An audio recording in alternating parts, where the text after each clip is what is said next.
Magandang araw sa inyong lahat. Maligayang pagdating sa aking kwento ngayon. Abangan ang mga kakaibang pangyayari na magpapakilabot sa inyo. Tawadingin na lamang po ako sa palanan Andrew. Magka-40 na. At ang karanasan na ito ay nangyari mahigit 20 taon na ang nakakalipas. Noong mga panahon na ito, nauso na mga text-text na yan. Nasa kolehiyo ako nun. Mga basic phone pa lamang ang uso. Mga group text, group messages, plan, text mates. Sa mga nakaabot pa ng mga basic phones, alam niyo ang mga sinasabi ko. Isang araw ay nakatanap ako ng text. Daning sa isang babaeng tawagin na lamang natin sa palalaw na Yosina. O diba, tawalan palaw. Para laswang na. Hindi ko alam kung paano nakuha ni Lucina ang number ko pero nang sabihin niya, pada kabilang bayan lamang siya. Siyempre natuwa ako. Kinilig. Ladi akong nagpupuyat. Ladi bing nagpapaload para lamang makausap ito. Kapag wala ang mga magulang ko sa dabi ay nagkakaroon ako ng pagkakataon na makatawag at nakausap si Lucina ng patago. Stricto po kasi ang mga magulang ng mga panahon na yun. Tsaka siyempre, nagpupuyat din ako, sir. Tapos mapasok pa ng mada. Sa madaling salita ay kinapuyatan ko na ang pakikipag-usap kay Lucina. Ewan ko ba, ito din ang weirdo sa babae nito. Ihinpain ko pa talagang sumapit ang mga pasado 5:00 ng hapon. Bago ito mag-text. Hanggang sa magdamada na yung usapan namin yan. Kapag umaga naman, kahit good morning wala. Doon umiikot ang ugnayan naming dalawa. Hanggang sa isang araw, nagdayar ito. Kaarawan o manaw na lola niya. Wala daw siyang ibang bisita, kundi ako law. Ako naman tuwang-tuwa. Kaya naman noong araw na yan ay nag-ayos na nag-ako. Nagkita kami ni Lucina sa laybayan. Napakaganda niya. Asing pipikan na yung people mo babae. Yung people unang pingin ko pala, mukha na siyang mabawo. Nabuhay yung pagkatao ko sa kanya. As in literal. Paano ang babaeng ito ay wala pang kanobyo-nobyo? Ba ako sakali, di ba? Ako yung maka-jackpot dito. Aasawahin ko na to kagad, Sir Sam. Namasyal pa kami ng konpi sa Valen. Sa kadahilan na 5:00 pa umana ng hapon ng selebrasyon. Malakas ang kabog ng dibdib ko kasi nagpapakipa talaga ng motibo sa Lucina. As in, aakbay, hahawak sa braso. Ilalagay niya ang uling niya sa balikat ko. Wala kaming ginawa sa bayan naman kundi maglakad-lakad. Nagutom pa ako ng gawa ng hindi ako nanawhalian. Akala ko kasi, diretso na kami sa bahay nila. Niyaya ko siyang kumain pero ayaw niya. At noong madalas 4 na lais sumakay na kaninang tricycle doon. Bumaba sa main road. Saka pumasok sa barangay na. Parang napakalip ng kalsada. Yung parang lakaran lang ng mga tao. Sabi ni Lucina, sa likod daw kami na bahagi bawaan. Sa kadahilan ng mas malapit ko sa bahay nila. Kesa sa pasukan kami ng barangay babaan doon. Kailangan pa umano laming mabilakad at tumawid sa ilog. Habang naglalakad, napansin ko na bakit parang ilang minuto lamang aning naglalakad pero yung people ang bilis magbilyum. Tsaka ang bilis kong mapagod. Kung hindi lamang hawak-hawak ni Lucina ang kamay ko, baka umatras na ako nun. So ito na lang. Totoo pala talaga ang sinasabi nila na maakaamoy ka ng masamsang na amoy bago ang sakuna nun. Doon na, Akala ko talaga ay may papailang na hayop na nangangamoy doon sa may lugar na yun pero napansin ko na, mas lalong humigpit yung pagkakakapit sa akin ni Lucina. Sabi ko, jackpot. Pero pagkarating namin sa may bandang maisan na na-harvest na, bigla na lamang nagsibagsakan ng mga natitirang mga puno. As in yumuko lahat mula sa dulo na akala mo ay merong malaking bagay na gumugulong nun. Lalong bumaho ang paligid at walang ano-ano ay tumalon bigla ang, alam niyo na, gaya ng mga kwentong aswang nyo.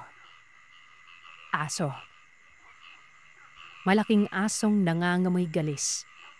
Galisin pero literal na malaki na halos muntik nang maging kasing laki ng kalabaw. Ang parang may inhin na si Lucina ay biglang nagmura nun. Para siyang nagwawala na hindi ko maintindihan. Hindi siya nagulat o natakot sa nakita pero alam mo yung irritable siya, yung naiinis. Habang umaangil ang aso ay hindi inaalis ni Lucina ang tingin niya dito. Maya-maya ay tumitig sa akin yung aso. Akma itong lalapit habang napapansin ko na namumula ang mga mata nito. Humarang si Lucina. Lucina, umalis ka dyan. Baka makagat ka. Ang laking asong baliw yan Mukhang may rabies. Nang akma ko nang hawakan si Lucina para sana hatakin siya na umalis niya. Bigla niyang kinabig ang kamay ko. Nag-iba ang ugali niya. Para bang napakatapang. Maski ako ay nagulat sa inasta niya noon. Hindi na ako nakapagsalita dahil humarap ito sa akin ng naiinis. Sabi niya, tumakbo na umano ako. Tumakbo na kami. Hahatakin ko na sana siya ulit pero bigla niya akong pinulak. Dahilan para tumakbo na ako. Nung una, naririnig ko pa ang mga yapak ni Lucina pero nung lumiko na ako at lumingon para tingnan siya, nawala na lamang ito bigla. Nung akmang babalikan ko na si Lucina, hindi ko alam pero biglang lumitaw yung asong nagpakita sa akin kanina lang. Hindi ako sigurado kung paano ito lumabas sa pinakaharapan ko nun. Ni hindi ko ito nakita na dumaan sa kanan, sa kaliwa, sa taas o sa baba. Pero ayun nga, lumitaw na lamang siya. Grabe yung alingasaw nito. Sabi ko, tatapusan ko na ata nun. Pag ako kinagat, matik rabies na talagang abutin ko. Nagpatuloy lamang siya sa pagsunod sa akin hanggang sa noong makalabas na ako sa kalsada. Tumayo lamang ito doon sa pinanggalingan ko. Nang may makita akong tricycle ay agad akong pumara. Nung una ay nag-alangan pa ito. Nilagpasan ako pero huminto ito sa may bandang unahan. Lumingaling at pagkatapos ay sinigawan ako ng, "Hindi ka taga rito, no? Anong ginagawa mo dito? Halika na!" Lumingon ako sa pinanggalinan ko sa loob ng mga damuhan. Wala na ang malaking asong mukhang may rabies nun. Dali-dali akong tumakbo papunta sa tricycle. At pagkatapos kong sumakay, humarurot na lamang ito bigla. As in halos lumipad na kami nun. Nung nakalabas na kami sa medyo sabihin nating may mga bahay na, dito na medyo binagal ng tricycle driver yung takbo ng motor at tinanong ulit ako kung ano ang ginagawa ko sa lugar na yon. Kinuwento ko naman sa kanya ang tungkol dito, pati na ang nangyari. Ayon sa kanya, dapat ay hindi ako naroroon. Ang baryo na yon ay nahati umano sa dalawa. Ang parte kung saan tao ang mga nakatira, kung saan lahat yon ay nakatira sa bukana ng barangay. At ang kalahati ay ang mga nakatira sa likurang may kanilang sariling pamayanan. Mga pinagchichismisan umanong may lahing aswang. Malalaman mo lamang umano ang pinagkaiba ng dalawa. Depende sa kung saan sila dadaan. Sa likod ba o sa harapan ng baryo. Gawa nang ako, sa talambuhay ko hindi pa ako nakakarinig ng totoong pangyayari sa mga aswang. Medyo nang ilabot ako kasi nga naman, may mga barangay na pinaghihinalaang ganun sa bayan namin pero syempre sa edad ko namin, Sir Seth, maniniwala pa ba ako? Pagkarating ko sa bayan, nakatanggap ako ng text mula kay Lucina. Meron na kasing signal nun. Ayon sa kanya ay nakauwi na umano siya. Mag-iingat umano ako at mag-usap na lamang kami kapag nagka-oras. O kapag nagkaroon din siya ng sapat na signal doon sa tinitirahan nila. Doon din ako takang-taka, Sir Seth. Paano siya nakakapag-text kapag nung naroroon kami parang hindi ko talaga mahagilap ang kahit na saang signal doon sa parte ng nilalakaran namin. Pero syempre baka sa bahay nila, diba? Kinamusta ko siya kung inano ba siya ng aso noon pero hindi na siya nag-reply. Hindi ko na inabala pang sarili ko patungkol sa nangyari dahil sa academics ko noon. Makalipas ang ilang araw ay nakatanggap naman ako ng text mula kay Lucina. Ewan ko ba, para bang bigla na lamang akong nakaramdam ng pagkakamiss noon. Alam mo yung maaalala mo na naman yung ganda niya. Yung kapag hindi mo sinubukan, baka sayang. Alam ko, iisipin ng ibang listener na puro lamang panlabas na kaanyuan ang gusto ko. Yung tatay ko kasi, Sir Seth, pinalaki ako na sabi dahil daw hindi kami kagwapuhan, dapat maghanap ako ng magpapaganda ng lahi namin. So ayun, nung time na nag-uusap ulit kami ay nalimot ko na yung kwento ng tricycle driver. Hindi ko alam kung talagang hindi ko lamang yung binigyan ng importansya o baka may ginawa si Lucina para malimot ko yon. Matagal-tagal na naman kaming magka-text nun. Hanggang sa niyaya niya ako. Pero sa pagkakataon na ito ay hindi na doon sa barangay nila. Kaya naman naging kumpiyansa ako nun. Doon kami nagkita sa kabilang bayan sa palengke. Nagpedicab kami papunta sa isang sapa na malapit din sa dagat at palayan. May mga lumang mga kamalig o cottage doon. Doon lang kami. Siyempre ako konserbatibo. Para mabilis ang kwento ay biglang nagtanggal ng pantaas si Lucina. Nakasando na lamang ito. Ewan ko kung inaakit niya ako o ano pero matapos niyang makalapit sa akin ay meron itong binulong. Pagkatapos ay para bang lumabo na lamang ang paningin ko at bumigat ang talukap ng mga mata ko. Malaman-laman ko ay naglalakad na ako noon. Hindi ko na alam kung saan papunta pero noong nakabalik na ako sa ulirap, andun na kami mismo sa harapan ng isang bahay. Nasaan na tayo, Lucina? Nagmaang-maangan pa si Lucina nang sabihin sa akin na, akala ko pupunta tayo sa bahay ng tiyahin ko at yuhin ko na malapit dito. Para bang naalala ko na hindi ang sinabi niya na ito, Sir Seth. Literal na nahipnotismo talaga ako noon. Pumasok kami. Pagkarating naman ay takang-taka ko kasi maraming handa. Prutas, gulay. Hindi naman yung tulad sa ibang kwento ng mga karne-karne.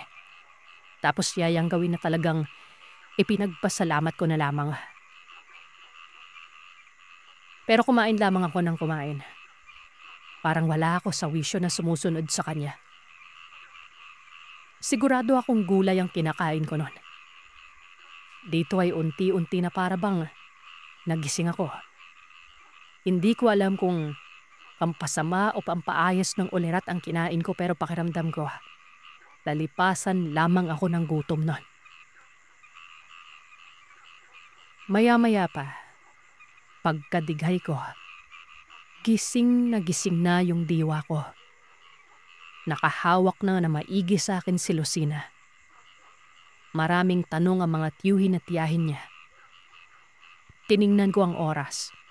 Magdadapit hapon na. Tinanong ko si Lucina kung hindi pa kami uuwi nun. Ang sagot niya, maya-maya na umano. Maghahapunan pa umano kami doon dahil kumatay umano ang kanyang tiyuhin ng masarap-sarap na mainit-init pa.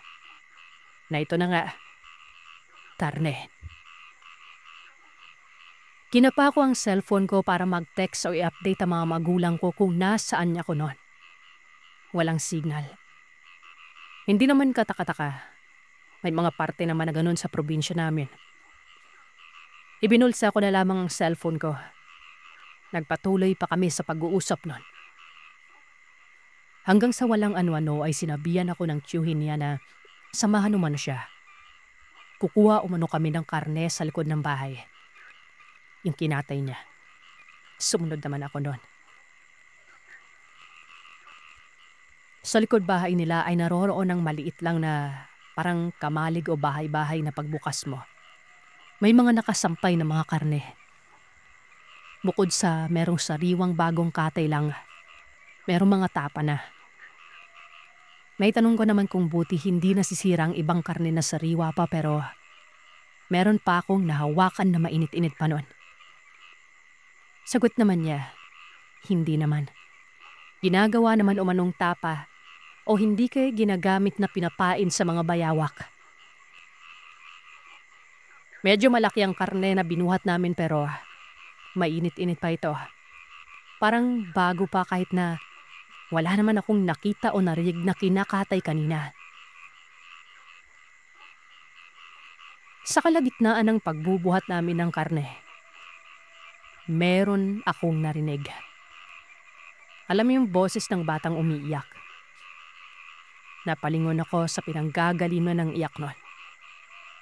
Sa dulo ng taguan ng karne, may napansin ako na isang kumpul na mga sako na tila ba may gumagalaw doon. Parang hindi nagsisink in sa akin kung ano ang nangyayari sa kadahilan ng, di ba, dapat ang lahat ng nasa loob ng taguan patay na.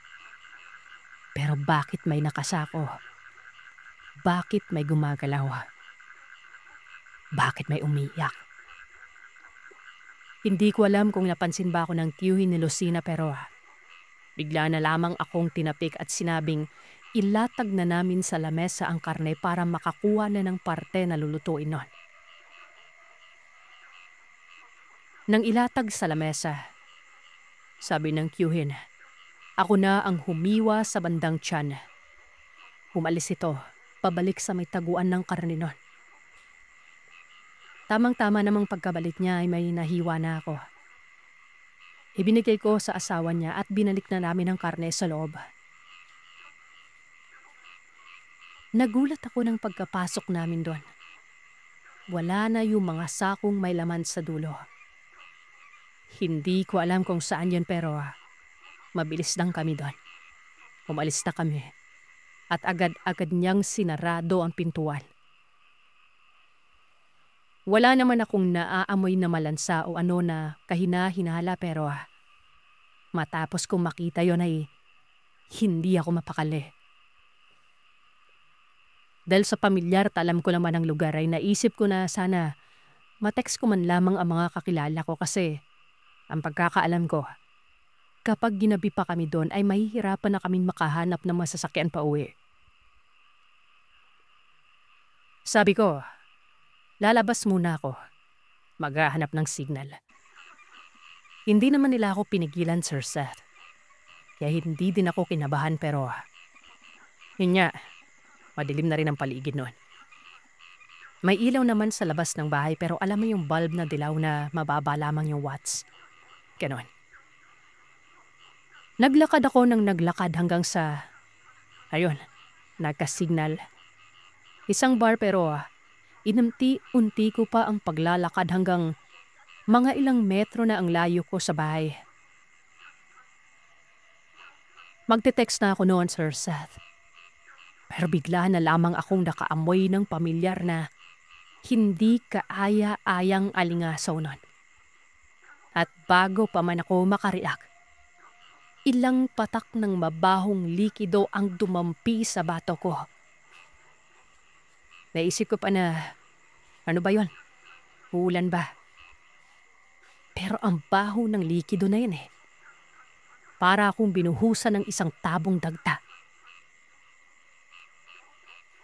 Pagkatingala ko, alam kong madilim pero ang isa sa pagkakamaling nagawa ko ay itutok ang cellphone ko noon sa may itaas. Ilang pulgada lamang sa pagitan ko ay yung aso. Yung asong kawangis nang nakita ko noong pupunta kami sana sa bahay nila Lucina. Napasigaw ako. As in tinodo ko yung sigaw para marinig ako nila Lucina noon. Sabay pa atas ako nagmamadaling makalapit sa bahay. Tumalon ng nilalang mula sa punong sinasampahan niya. Nakita kong lumabas sila Lucina at sa gulat nito, siguro hindi niya man lang naisip na naroroon ako. Napasigaw ito habang nakatitig sa aso nun. Lolo! Ano ba? Napahinto ang lahat. Ako, yung nilalang, si Lucina, at ang kanyang tito at tita. Andrew, halika. Pumasok ka sa bahay. Naglakas loob akong tumakbo papasok pero nagulat na lamang ako nang biglang tumalon sa pagitan ko at sa pagitan ng bahay na papasukan ko yung nilalang. Hindi makagalaw ang lahat. Noong humarap sa akin ang aso ay binangga niya ako na siyang ikinatalsik ko malayo sa bahay nun. Lumapit ang aso sa akin. Paulit-ulit na sumisigaw si Lucina na pumasok umano ako pero hindi ko talaga magawa. Nakaharang sa akin ang nilalang na yon. Tumayo ako, paatras, hanggang sa isang malakas na angil lang narinig ko. Dahilan para mapatakbo ako palayo nun. Narinig ko pang nagmumura ang tiyahin ni Lucina habang sinisigaw ang, "Tatay!" Takbo lamang ako ng takbo sa direksyong palabas doon. Nakikita ko pa rin ang nilalang na humahabol sa akin pero hindi niya ako naabutan. Para bang sinasadya niya. Parang nasa likuran ko lamang siya. Nang makalagpas na ako sa isang lote na may pabo, doon na ito huminto. Tumakbo ako ng tumakbo hanggang sa makarating ako sa maraming kabayan. At nang makakita ako ng isang tindahan na marami-rami pang tao, ay huminto akong humihingal nun. Tiningnan ko ang signal. Meron na. Tinext ko ang pinsan ko kung pwede ako magpasundo sa kanya. Nag-reply naman ito. "Pwede ka ba ko papunta sa may waiting shed sa main road?" Habang naghihintay sa pinsan ko, iniisip ko pa ang nangyari nun. Biglang may matandang tumabi sa akin. Lalaki. Tinanong niya ako kung pauwi na ako gawa ng gabi na.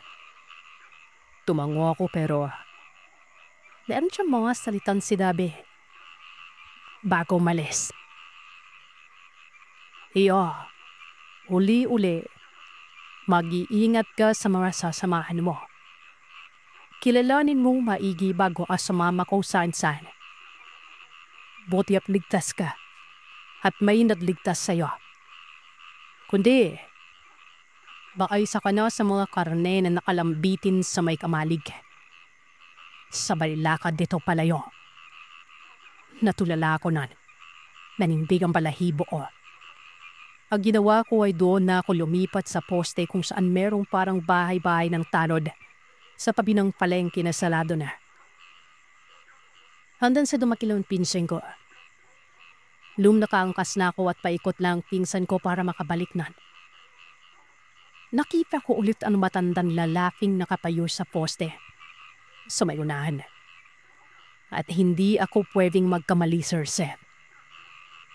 At tabing nun, walang iba kundi si Lucina. Nanlilusikap galip na galit ang mga mata nito na pila nagpipigil. Habang hawak-hawak siya ng matanda sa braso na hindi ito makapalag.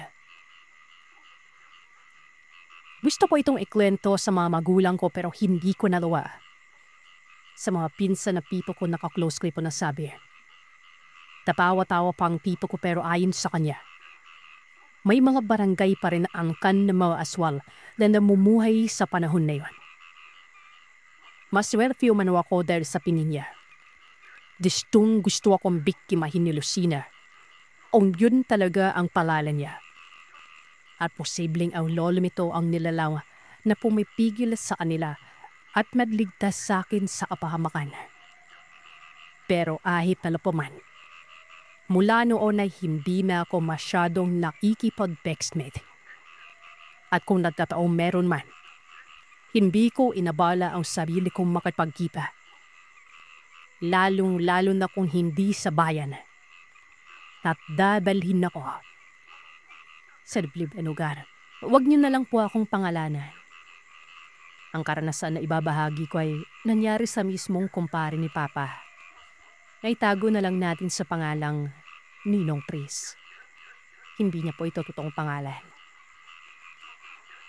Huwag din po kayo mag-alala gawa ng nagpaalam naman ako sa kanya na ibabahagi ko itong kwentong ito.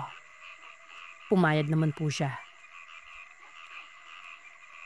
Tungkol ito sa isang sumpa. Isang sumpa na gawa ng kulam o bara. Hindi lang ako sigurado kung alin doon, Sir Seth, gawa ng sa pagkakaalam ko kasi kapag barang mayroong insektong kasama. Pero ito wala. Bali nagsimula ang lahat nang bigla na lamang nagkasakit ang tatay ni Ninong. Biglaan daw yon. Umuwi lamang umano ito isang hapon tapos habang nagpapahinga, naisipan itong magsiga sa likod ng bahay nila. Noong mga panahon na yon, yung bunso na lamang nila na lalaki ang nakatira doon sa bahay, kasama yung mga magulang nila. May kanya-kanya na kasi silang buhay noon. Nagbukod kumbaga. Yung iba meron na ring pamilya. So ayan nga. Habang nagsisiga, yung mga dahon-dahon lang naman umano ito na nahulog mula sa puno. Palagi din naman itong ginagawa ng tatay niya. Bigla umano itong nagreklamo na nangangati siya noong tumama ang usok sa kanya. Noong una, akala nila nalagladan lamang siya ng mga hantik o malalaking langgam. Pero habang pinapagpaganito ng nanay nila, unti-unting lumobo ang iba't ibang bahagi ng katawan nito. Wala naman umanong kagat ng kung ano yon. Dali-dali nila itong dinala sa may ospital.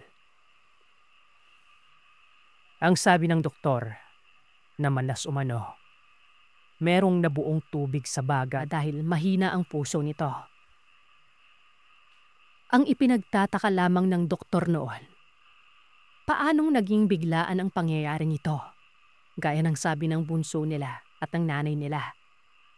Dahil yung pagkamanas umano dahil sa problema sa puso. Hindi yan agad-agad lolobo sa loob lamang ng ilang minuto.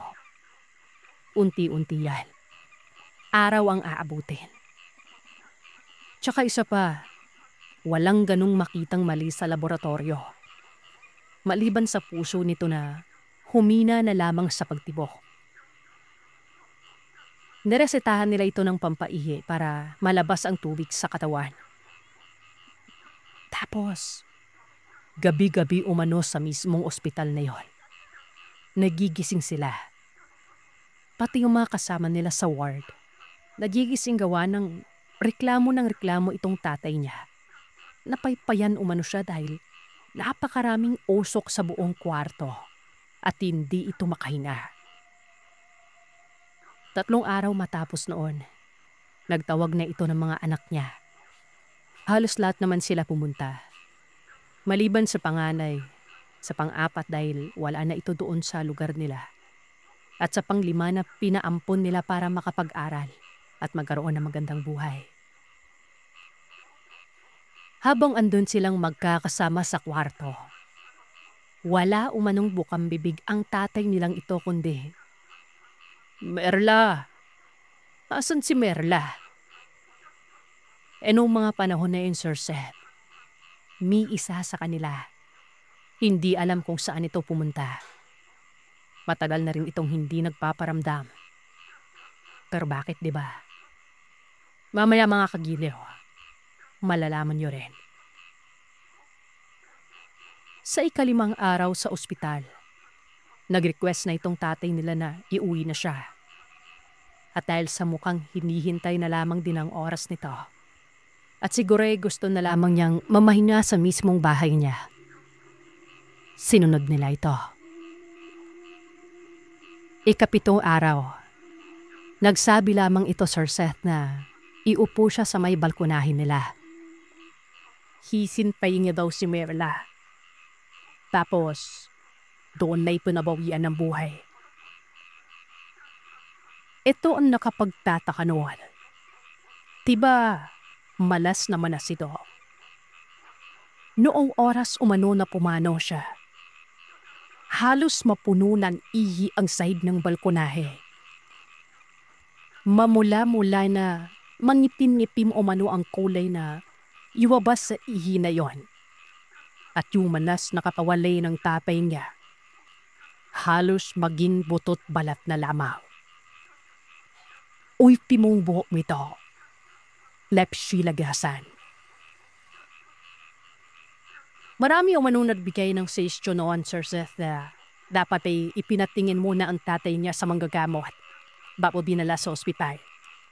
Lalo yung kung paano nila makitang bago ang itsura nito noong namatay na. Pero ano pa bang magagawa nila, di ba?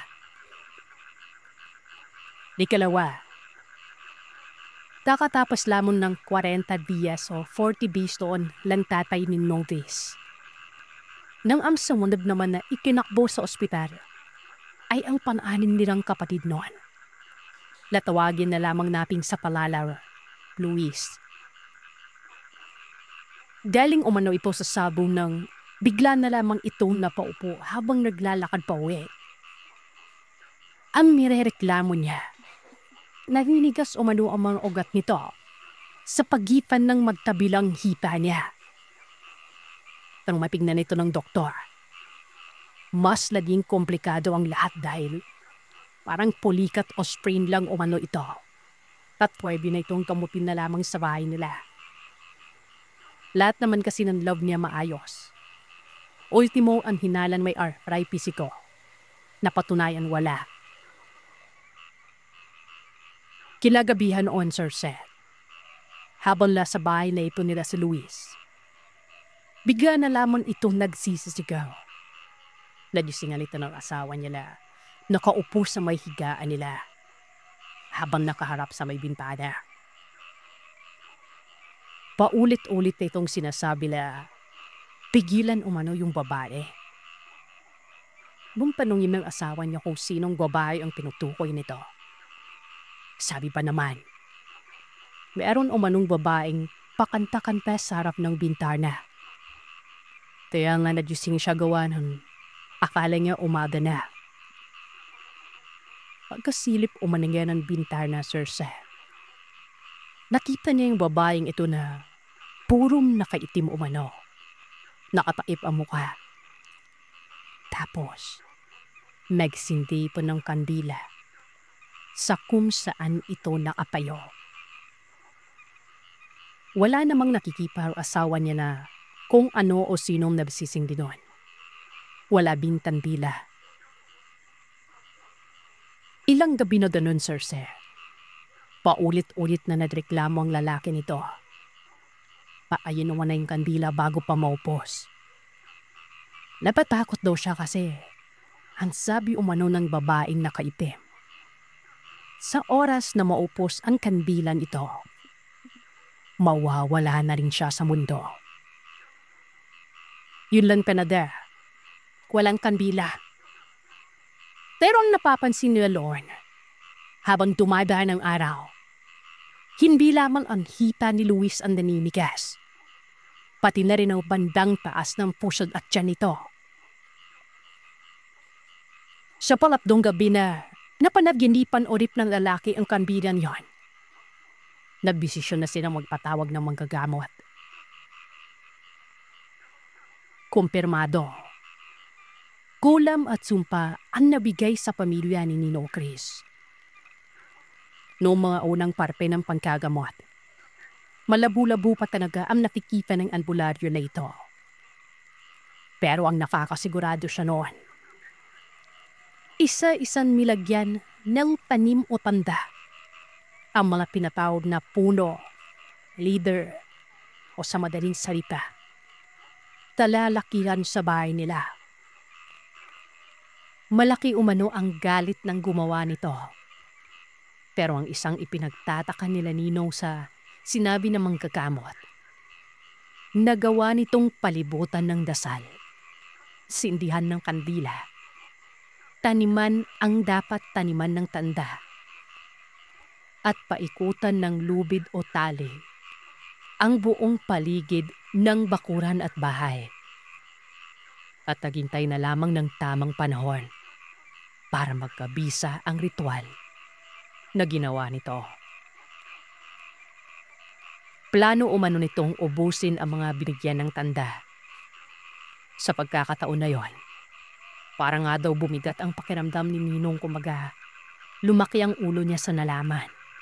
Nakaramdam siya ng takot. Gustuin niya mang wag maniwala sa panahon na yon. Pero kasi, yung mga nangyari sa kanila, di ba? Dagdag pa ng manggagamot, noong naunang tamaan ng ganoong sumpa ang tatay nila, o yung padre de pamilya, o sa madaling salita, ay yung puno ng pamilya nila. Doon na din magsisimulang magkakasunod-sunod sila. Depende sa pagkakasunod-sunod ng tanim at kung kaninong tali ang unang pipigtasin. Nakakatakot, diba? Masyadong malakas ang sumpa o kulam na ito, Sir Seth. Nung tingnan niya itong si Luis ayon kay Ninong, ang nasabi na lamang ng manggagamot, hanggat malapit sa tali silang magkakapatid, mahirap umano itong putulin. Dahil dala ito ng sobrang sama ng loob, puot, at talagang matagal na pinahinog yung mga tanda. At kung sino man ang may gawa nito, malakas at buo ang loob na, sa tingin nga ng manggagamot na yon, mukhang nakipagsundo ito sa mga, alam mo na, mga nasa ibaba. Ang payo ng manggagamot, ibigay na lamang kay Luis ang mga gusto. Wala na siyang magagawa. Sa ikapitong araw nga mula nang maramdaman niya yung sakit, pumanaw na rin ito, Sir Seth. Hindi na ito mapipigilan. Payat na payat din ito kagaya ng tatay niya.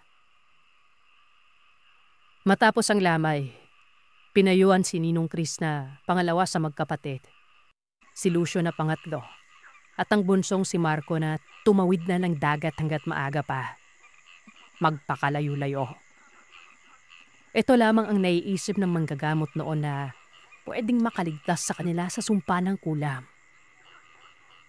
Hindi ko lang alam kung meron din dito sa ibang channel, pero napakinggan ko na ito sa isa sa mga kwento mo dati na kinulam din. Mawawalan umano kasi ng bisa ang kulam o sumpa na ito, lalo na kapag ang punterya nito ay mga taong nasa iisang lugar lang. So bali kapag lumayo ka sa mismong isla na yon at tumira sa ibang kapuluan, dun na ito mawawalan ng bisa. Ayon kay Ninong ito, Sir Seth, ewan ko lang sa iba kung meron silang eksplanasyon na iba at mas maayos. Gawa ng si Ninong Chris at si Lucio noon ay walang asawa. Agad silang nag-alsa balutan. Pero itong si Marco, na bunso, medyo hindi ito naniniwala noon. Tsaka isa pa, ayaw niyang iwan ng nanay nila noon na mag-isa na lang. Gawa nga ng mula nang magbukod ng magkakapatid, siya na lamang ang natira doon sa bahay ng mga magulang niya. Si Lucio at si Ninong Chris ang naglayag noon. Bali na natili sila sa isang lugar sa may Mindoro. Yung pang-apat nilang kapatid na si Jeffrey noon na sana idigtas na. Gawa nang wala ito doon sa lugar nila. Dumating ba naman isang araw? Alam naman ito na wala na ang tatay at ang kapatid niya. Pero wala itong kaalam-alam tungkol sa nangyayaring kulam sa pamilya. Kaya nga ganun na lamang ang gulat umano ni Marco noon nang makita ang kapatid niya na ito na nasa tarangkahan ng bahay. At ang rason ng pagpunta niya, Sir Seth, hindi umano ito makatulog ng maayos. Gawa ng gabi-gabi. Binibisita umano ito ng tatay nila at ng kapatid nitong si Luis. Nakatayo lamang umano ang mga ito sa tabi ng higaan niya. Partida, Sir Seth. Sa construction siya minsan natutulog, minsan sa bahay nila. Pero ang senaryo, kahit saan siya humihiga, nakatayo palagi ang mga ito, nakaharap sa kanya. Humihingi umano ng tulong ang mga ito. At ang sabi ng mga yumao niyang ama at kapatid, buhay pa umano sila. Hukayin umano sila. Nagmamakaawa sila. Pinagsabihan na nito ni Marco ang kapatid. Pero ayun nga, hindi din ito magawang umalis gawa ng hindi siya matahimik ng maayos sa kung saan siya. Para bang may gustong magtulak sa kanya na bumalik sa lugar nilang yon. Ang akala nga din talaga nito ni Jeffrey noon, since naabutan niya naman ang natitirang araw ng padasal sa kapatid niya. Baka ito na yung magpapatahimik sa loob niya. Kumbaga, baka nakukonsensya lang. Pero hindi. Isang madaling araw, nagising si Marco at ang nanay niya. Nagsisisigaw umano itong si Jeffrey na para bang may kaaway. Paulit-ulit nitong sinasabi sa labas ng bahay nila na, umalis ka dyan, demonyo ka. Nang lumabas sila para silipin at tanungin kung sino ang kaaway nito, yumuko lamang ito, Sir Seth. Walang naisagot. At dire-diretsong pumasok ng bahay. At nung tingnan nila, natutulog ulit. Walang katao-tao noon sa paligid ng bahay nila. Napapalibutan sila ng bukid. Sino kayang sinisigawan niya, diba? Tapos pagkagising pa nitong kapatid niya, matapos makatulog ulit, wala itong maalala. Ikalawang madaling araw, ganun pa rin. Nagising na naman sila na sumisigaw itong si Jeffrey. Pero sa pagkakataong yon, nangangamoy kandila at usok na sa mismong palibot ng bahay nila. Sa pag-aakalang baka nagsindi ng kung ano ang kapatid, dali-dali silang lumabas noon. Pero walang ni anong nakasindi sa labas. Stress at takot na si Marco noon, Sir Seth. Siyempre kahit siya, iniisip yung sinasabi ng albularyo. Ang ginawa nito, binuhusan yung kapatid niya ng malamig na tubig. Pinagsabihan niya ito na umalis na. Kasi nga iba na eh. Awang-awa na rin siya sa nanay niya noon na ilang taong gulang na rin. Tapos itong si Jeffrey, tinitigan lang siya ng para bang wala sa ulirat. Basang-basa pa ito. Tapos naglakad ito palabas ng tarangkahan nila. Saglit na napatulala sila Marco noon. At nang akmang sundan niya ito sa may kalsada, bigla na lamang itong nawala. Similip niya pa sa kung saan ito gawa ng madilim pa doon. Pero wala siyang makita. At ito na. Isang bagay na hindi nila maintindihan noon. Pagkabalik ni Marcos sa bahay, napatigil ito. Sa maniwala man tayo o sa hindi, nakita niya ang kapatid niyang si Jeffrey noon na nakadising lamang sa may kwarto niya. Nagtatanong kung ano ang nangyari. Ibig sabihin nun, sa 2 gabi yun, Sir Seth, posibleng yung nakita niyang sumisigaw doon sa labas ng bahay nila. Hindi yun si Jeffrey. Kaya pala wala din maalala ito. Kinapo ng bila yun. Simula nang makaramdam ng trangkaso ipong kapatid niya. At bago pa man sumapit yung gabi, nagkabutlig-butlig na ito sa katawan. Agad na pingapawal yung albularyo tumingin din kay Luis noon. At sa kanya nang mismo nang galing na si Jeffrey na ang kasunod. May tanda o tanin din ito at sala ay wag nang matigas ang ulo. Habang maaga pa, tumawid na ito ng dagat at bumalik sa pamilya niya kung maaari. Kahit masuka-suka ang kapatid ni Ninong Chris noon na si Jeff dahil sa sobrang sama ng pakiramdam nito. Pinilit umanamira ni Marco at ng nanay niya na itawid ito. Sila na mismo ang sumama. Iniwan nila sa bliking bahay nila ng 2 gabi noon para pumaroon sa lugar kung saan may pamilya itong si Jeffrey. Nabalitaan nila Marco na sa ilang araw lamang matapos ipong may pawid sa dagat, naging maayos ang kalagayan nito. Natunaw yung mga butli-butli. Pumeklap lamang tsaka naghilong. Ibilaan na lamang ito sa antibiotic at pahid-pahid. Ilang buwan ang lumipas doon. Bumisita ulit ito manggagamot. Nagtaka kasi ipagawa ng wala siyang nabalipaang hindi magandang nangyari kay Marco. At lalo ito namang nang makisbang maayos ang kapatid ni Ninong doon. Pininggan niya ito, Sir Seth. Hindi kasi nagawa ng manggagamot na ito na pinan isa-isa ang magkakapatid. Basta noong pinawas niya ang huling namatay, nalaman niya na lamang ang kulam at sumpa na iniwan sa kanila.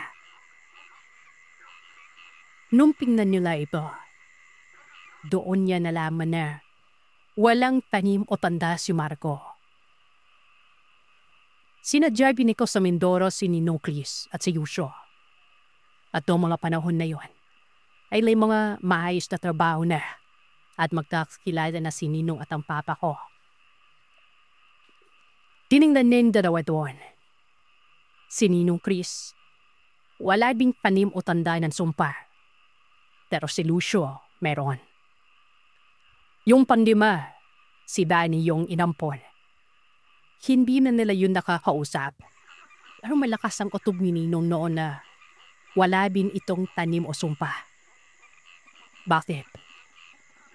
Tas si Sir Seth, o susumahin. Ang tatay bila, ang palaplo na si Lucio. Yung pang-4 na si Jeffrey at ang pang-6 Miss Louise. Ang nakita ang may tanda o sumpa noon. At sila, siya na pangalawa sa magkakapatid.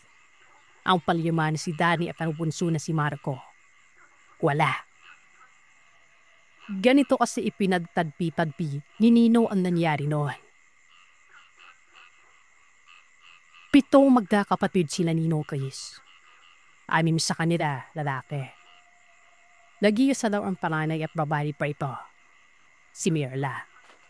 Yung binabanggit ng tatay niya doon kanina sa may ospital. Sobrang stricto ng tatay nila. Gusto nito kumain ng sabay-sabay. Dapat walang mali sa mga ginagawa. Sumunod sa kung anong gusto niya. Wala naman umanong magawa ang nanay nila dahil nga sa kapanahunan nila noon. Lalaki lagi ang dapat masunod. Ang tama, Ang puno. Hindi pwedeng sawayin. Hindi pwedeng sagot-sagutin. Hindi pwedeng mani.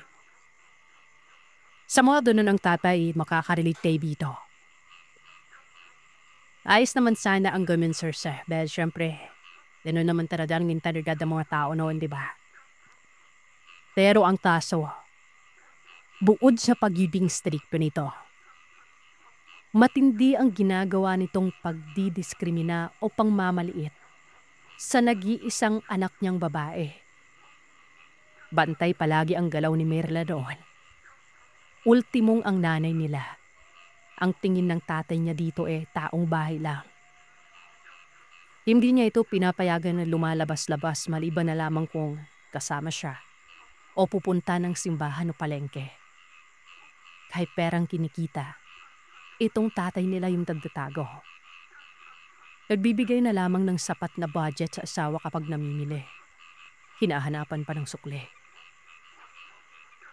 Kapag may kulang o may mali sa bahay, agad-agad si Mirla ang unang pinagagalitan. Kaya siya babae. Kaya siya limitado lamang ang kayang gawin. Habang lumalaki sila Ninong, 3 sa kapatid nila, si Lucio, si Jeffrey at si Luis. Gawa ng 1 o 2 taon lamang ang agwat ng edad nila. Nagsimula na rin ang mga ito na matamatay ng ate nila na yun ka. Taong bahay lang ito. Tanging si Ninong, ang panglima at ang bunso nila, ang natirang may paggalang dito sa ate nila, Sir Seth. Ang gusto ng ate Merla nila magpulis noon. Pero sa kanilang magkakapatid, ito ang huling prioridad na makapag-aral. Ayaw din itong paalisin ng tatay nila para kumbaga magtrabaho at kumita para may sariling pambayad sa eskwela. May pagkakataon pa nga na kapag sila-sila lang yung nasa bahay, kumbaga yung ate niya at saka siya, umiiyak talaga itong ate Merla niya sa kanya. At sa panglima nilang kapatid dahil sa pamamalakad ng tatay nila. Kahit gustong makisawsaw nila Ninong noon na naig pa rin ang takot nila sa kanilang tatay. Wala na lamang itong nagawa kundi sawayin at minsan awayin ng mga kapatid niyang mababa din ang tingin sa panganay nila.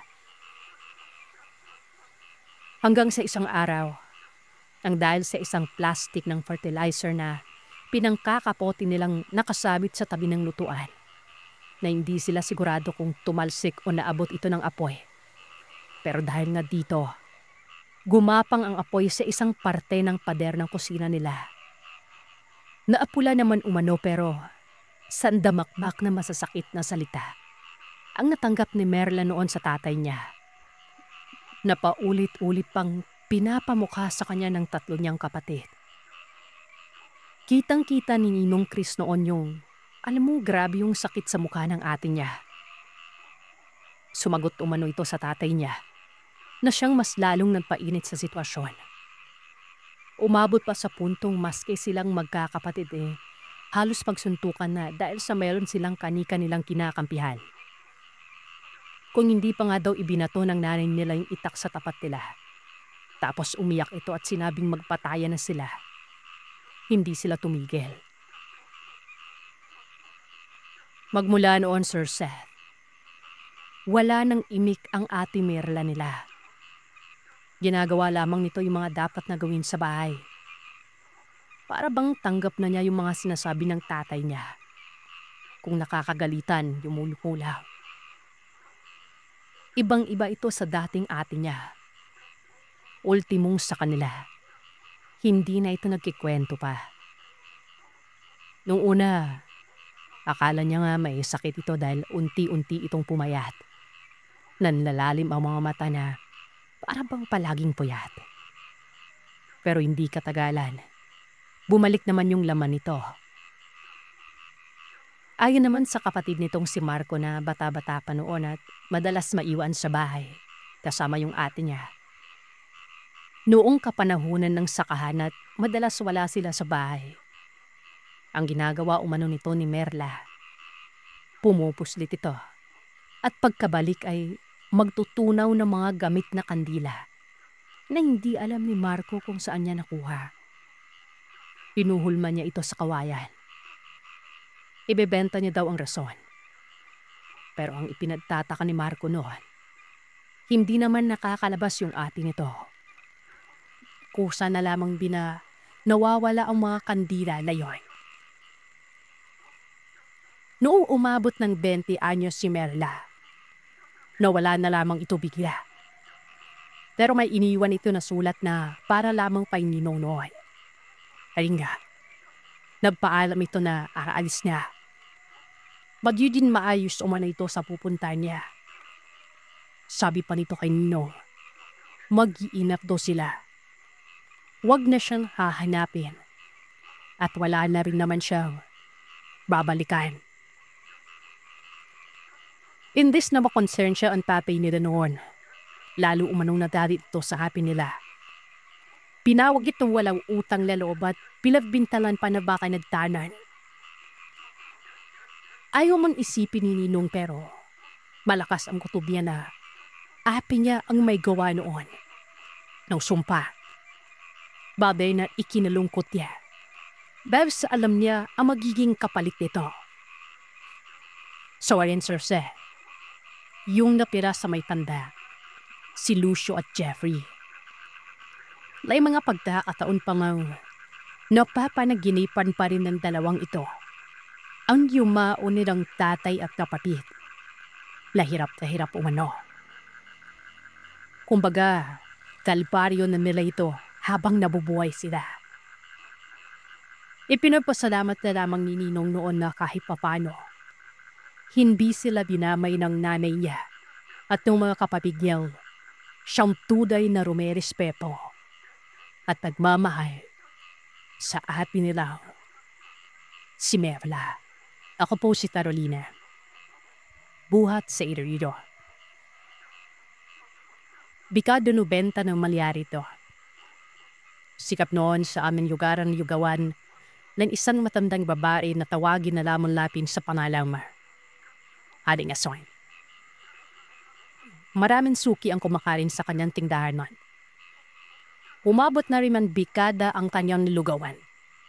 At kahit mga turista ay binarayo at ginabalik-balikan ang kanyang natataming lugaw.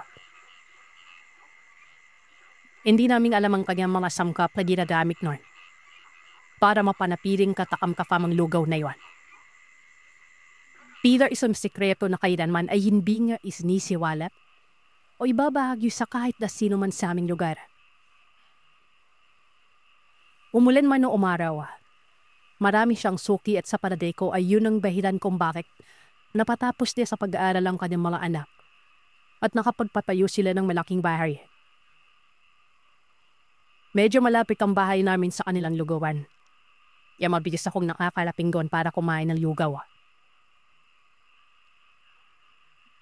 Isang araw, nagkayayaan kami magkakaibigan na kumain ng lugaw nun. Pagdating namin sa lugawan, sarado. May masabak naman kaming kapitbahay. Labangkit niya sa amin na nagtungo sa Bicol si Aring Ason. Kasama ang kanyang pamilya para dumalo sa reunion. Bali na ikialungkot na ni magkakaibigan dawa ng syempre crib na crib kami nung araw na yun eh. Pero mapilit pa rin ang kaibigan ko na si Ryan na maghanap kami na makakainan ng merienda. Lablakad-lakad doon kung saan-saan. Pero wala kami magustlang pindahan. Nagpatuloy pa kami sa paglalakad hanggang sa hindi na maging pamilyar ang mga kabahayan na nadadaanan namin. Nakarating kami sa isang bakanting lote. Matataas sa mga punong kahoy. Mahaba ang kanahiban. Lumingalinga ako sa paligid hanggang sa marina panawa ko nga. Isang tindahan nun. Hindi ko alam kung paano ito naroroon. Magtataka ka pa nagagawa nun. Ewan. Kumbaga, wala naman talaga dapat o hindi dapat palpayuan ng kung anong establishment to. Wala sa main road. Ang naisip lamang para lamang kaya dumaan kami doon ay para kahit papano makapag-shortcut at nakarating sa kung saan kabilang kalsada. Naisip nga namin magbayan-bayan ng gawa ng pwede mo namang lakarin kapag tumatawid ka sa mga bukid at mga bakanteng lote. Medyo may kalumaan ang kubo nun. Medyo mainay sa loob. Niyaya ko doon ang aking mga kaibigan. Nagmadali kaming magtungo sa lugar na yon. Naaamoy kasi namin ang kung anumang lutong ito. At may mga nakikita pa rin kami mga albero na nasa may labas lamang ng kubo. Kaya nakakasigurado akong pindahan yan. Anong oras na din yun, Sir Seth? Merienda. Pahapon na. Paggabi na. Pagkapasok namin doon, nagulat talaga ako. Maraming kumain ng mga putay. Lalo na ang lugaw. Bigyan may yumingon sa amin na isang lalaki na pila nagulat o nanlisik ang mga mata habang sumusubo ng umuusok na kinakain niya nun. Hindi na namin yan pinansin dahil sa crave na crave kaming kumain ng lugaw. Nagtungo kami sa may bulwadan kung saan nakatayo ang isang matandang babae na pila nasa early or late 40s na rin. Nakapusad ang kanyang buhok. Mukha siyang matapang. Masungit. Nagtanong ako sa mga pagkaing nakahain doon at napagtanto ko na nagpipindabing pa siya ng lugaw. Kakaiba talaga yung lugar na yun, Sir Seth. Yung alam mong may kung anong bagay na magpapalamig sa palad mo. Dahil mga panahon na yun, hindi pa na nauso yung mga kwentong katatakutan eh. May radyo pero walang YouTube. May mga kwento-kwento pero hindi mo naman maiisip yun, di ba? Gusto ko na sanang umalis pero naisip ko na malayo na rin ang amin narating. Kung magbabalak pa kaming maghanap na naman ng kanibagong makakainan. Nagkaisa na kami magkakaibigan na umorder ng lugaw at maghintay na lamang sa isang bakanteng lamesa. Mabilis namang umaksyon ng matandang babae na pasulyap-sulyap sa aming direksyon. Palingali nga kami sa paligid nun. At talagang hindi mawala ang agam-agam namin habang pinagmamasta ng mga taong kumakain sa loob ng lugawan. Hindi sila taga-lugar namin. Siguro mga taga-ibang ibayo. Pero kakaiba sila kung tumitig. Nanlilisik. Amos-amusan. At tila ba, lahat sila naglalangib ang buong katawan. Kung iisipin, magtataka ka talaga. Walang ano-ano ay biglang lumitaw ang isang dalaga na may hawak ng tray na may mangkok ng 5 umuusok na lugaw. Ganun din ang mga basong may lamang tubig nun. Inilapag niya yon ng isa-isa sa aming lamesa nang bigla akong makaramdam ng pag-ihi. Tinanong ko ang babae kung saan ang kanilang palikuran. Mabilis naman niyang tinuro sa akin yon. Sumunod ang kaibigan ko na sa Isabelita at magkasama kaming nagtungo sa loob. Siguro dala na rin ng probinsya yon. Medyo nakakasulasok ang amoy sa loob nun. Parang may nabubulok na laman na hindi namin maintindihan. Maraming pasikot-sikot at mga pinto sa lugar na yon. Pagkarating namin sa isang pintuan ay pumasok ako sa loob at nag-umpisa na akong umihi. Sumunod naman sa akin si Isabelita. At pagkatapos ay mabilis kaming naglakad sa mahabang pasilyo. Laking gulat na lamang namin nang bigla kaming makarinig ng malakas na kalabog. Inalam namin ang pinanggalingan ng ingay at napansin namin ang isang sirid na merong nakaawang na pinto. Maingat kaming nagtungo doon at sumilip. Nanlaki ang aming mga mata nang makita namin ang nasa loob ng silid nun. May isang matandang babae May hawak na sako. Inilabas niya sa loob nun ang mga hiwa-hiwang karne. Nung una, sa unang tingin ay aakalain mong karne ng hayop yon. Pero nang makakita kami ng isang maliit na braso, na tila ba nang galing ang karne na yon sa taong bata pang edad, na punong-puno ng sariwang dugo, natulala kaming dalawa. Lalo na nung napulot ng matandang babaeng yon ang tenga ng isang tao. Kinagat niya yon hanggang sa humiwalay o mahati-hati ang tenga na para lamang tinapay sa kanya. Tumalsik ang dugo sa mukha ng matandang babae. Tuwang-tuwa ito na ipinagpatuloy ang pagkain nun. Nanindig ang mga balahibo ko, Sir Seth. Lalo na nang maging pamilyar ang itsura ng matandang babaeng yon. Siya yung babaeng nakatayo sa may bulwagan. Lalo pa akong natakot nang bigla siyang umusal ng dasal, habang hawak-hawak ang mga karneng kinuha niya sa sako. At sa maniwala man kayo o sa hindi, bigla na lamang itong naging halo-halong karne na maihahambing mo na sa karne ng baka o baboy. Sinikap naming tumahimik ni Irene. Tumayo ang matandang babae. Huminto ito. Inamoy-amoy ang paligid nun. At napatingin ito sa aming direksyon. Namutla ako sa sobrang takot at hindi namin malaman kung saan kami magtatago, pero huli na ang lahat. Dali-daling lumabas ng silid ang matandang babae. Samantalang kaming dalawa, tumakbo palayo. Pero sinusundan kami ng matandang babaeng yon. Naabutan at nasabunutan niya ako sa buhok. At mabilis niyang inihampas ang mukha ko sa dingding. Samantalang si Irene naman ay nakadampot ng kahoy. Hinampas sa ulo ng matandang babaeng yon. Bahagya itong napaigtad pero mabilis din na nakabuelo. Nahawakan ito sa leeg si Irene at buong lakas na sinakal nun. Nagkaroon naman ako ng malay.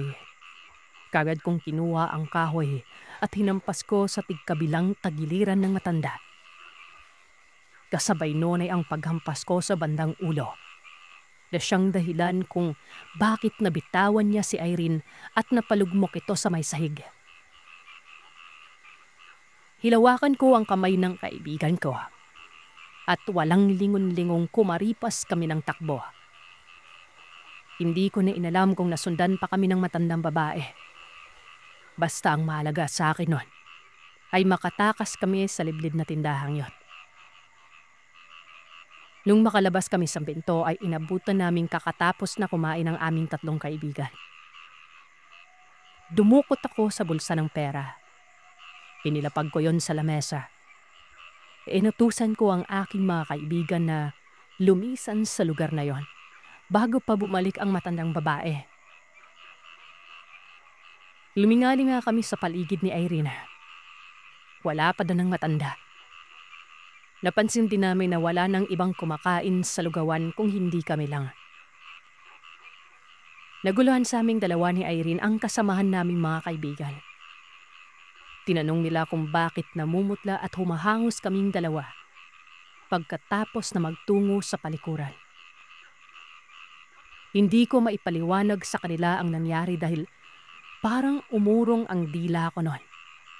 At dahil sa sobrang kaba na makitang muli ang matandang babae, ay hindi ko magawang makapag-isip ng matuwid. Nangilabot ako nang mapagmasdan ang ilang mangkok na ubos ang lamang lugaw. Ibig sabihin nun, nakakain na ang aking tatlong kaibigan. Hindi pa kami noon makaalis pero Nakita na namin ni Irene na lumabas ang matandang babae mula sa kanyang pinagkukublian. At hindi na ito basta-basta ordinaryong matandang babae lang. Mula ulo hanggang paa, nanlilisik ang mga mata. Mahaba ang ipin na matatalim. Yung kuko, nangingitim na. At ang mas nakakapangilabot ay ang mabalahibo nitong katawan. Lumabas din sa bulwagan ng kalawapan nitong kasamahan. Isang babae at isang lalaki na kawangis niya rin ang anyo. Hindi ako pwedeng magkamali. Aswang silang lahat. At kung hindi ako nagkakamali, sila ang uri ng aswang na tinatawag na pinaspasan. Sila yung mga uri na kayang gawing karne ng hayop ang mga karne ng tao. Nanlilisik ang kanilang mga mata. Mabilis silang lumapit para sunggaban kami. Pero kumaripas kami ng takbo palabas ng tindahang yon. Madilim ang paligid at malamlam na ang liwanag ng buwan. Nalanga pa na kaming magkakaibigan habang tumatakbo sa mahabang kalahiban. Habang tumatakbo ay nagumpisang magsuka ang tatlong kaibigan at tila namumutla at butay-butin na ang mga pawis nila sa noo. Sa dalong dahilan ay naabutan kami ng 3 nilalara. Kamuntik na kaming sadpangin. Mabuti na lamang at nakailag kami ni Isabeleta. Pero naitulak ako ng isa sa kanila na siyang dahilan kung bakit natumba ko sa lupa. Gumapang ako palayo sa mga kuko nito. Nagsumikap ako makabangon kahit na nanginginig sa takot ang aking mga kamay. Pilit naman hinihila ni Irene palayo si Ryan, samantalang ang dalawa pa naming kasamaan ay kamuntik nang mawalan ng malay. Labsuso ka pa rin sila na. Sigaw kami ng sigaw sa sobrang takot. Nang walang ano-ano ay may tumakbo palapit sa aming direksyon. May isang lalaking humarang sa amin harapan. Inilabas niya ang kanyang itak at walang atakot-takot na migabanan at inapake ang 3 nilalang na iyon. Napakabilis yung kumilos herself. Para siyang palos sa lipsiniyang umilog sa mga almot na mga nilalang na iyon. Para kaming nanonood ng movie. Kitang-kita ko kung paano niya tadain sa binte ang isa sa mga lalaki. Pinamaan niya rin sa leeg ang isa pa. Ni hindi makabawi ang mga nilalang sa bilis nito. Nakita kong natamaan niya pa sa pagyuriran ng isa. Pinidla-binig ko na umaanil ito ng pagkalakas-lakas sa nararamdamang sakit. Bumulagta sa lupa ang nasaksak niya yon. Manhang-manha kaming magkakaibigan sa lakas ng kapangyarihan na ipinaita ng lalaking yan. Matapos ang kanyang pakikipagwano, iniladay niya ng maayos ang kanyang itak sa kaluban at dalibalin lumapit sa amin. Nagpakilala ang lalaki bilang si Mang Kaloy. Isa o na siyang albularyo. At swerte umano kaming napadaan siya sa liblib na lugar na iyon. Tatagalin umano niya sa kabilang baryo. Bago niya kami na-remake. Kaya dali-dali niya kaming hinanap na. Nakita pa niya ang kalagayan ng aking 3 kaibigan na tila naminilipit sa sobrang sakit. Tinanong niya ang mga ito kung kumain ng kahit na ano buhat sa pinggan o saang kainan nun. At nang mapag-alaman niya na inubos ng mga kaibigan ko ang lugaw, doon na siya nagalit. Nagbabandang loob siya sa amin. Akay-akay namin ang mga kaibigan namin, binala sa kubo niya. Matagal din bago kami nakarating doon. Pinapasok na kami sa loob at naganda siya ng mga sangkap sa kanyang gagawin. Pinahidya niya sa papag ang 3 kaibigan na tumipirit na ang mga matalan. Parang malalason na bumubula ang mga bibig. Pinahiran niya ng lanis sa tiyan at may halamang damot na itinapal sa nakakatawan nila. Makalipas ang ilang sandali ay umusad na siya ng dasal. Kasabay noon ay inilapag niya ang palanggana at pinasuka ang 3 kaibigan ko na iwan. Halos mapatili kami ni Irene sa sobrang nervyos ng masaksiyan namin ang mga bagay na iniluwa ng mga kaibigan namin. Ilang niluray-luray na piraso ng daliri ng mga tao. May nakita pa kaming buhok doon. Taunpik nang talagang mabaliktad ang sikmura ko sa sobrang pandibiri pero ilalok ko na lang yun. Unti-unting gumaan ang pakiramdam nila. Hindi na sila namimilipit sa sobrang sakit. Dimalik na rin ang kanilang normal na kulay. Tunigil na rin ang panlalamig at pagpapawis ng kanilang mga noo. Nagpasalamat kami sa binawang pagliligtas ni Mang Aloy sa aming mga kaibigan. Nagawa pa niya kaming ihatid sa aming mga tahanan at ipinaalam sa aming mga magulang ang naging engkwentro namin noon. Bago siya bumalik sa kanyang tinikirahan, pinabaunan niya kami ng ilang pangontra.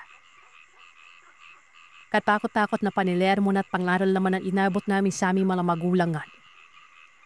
Pero ipinangako namin sa aming mga sarili na hindi na yun mauulit dahil posibleng magiging mitsa yun ang aming mga buhay. Hindi na kami nagpapadala sa craving na yan. Makalipas ang 1 buwan, bumalik na rin si Aling Ason. Dahil din ang kanyang pamilya buhat sa Bicol. Binuksan muli ng matanda ang kanyang lugawan at menumbalik ang kasiglahan ng mga tao sa aming lugar.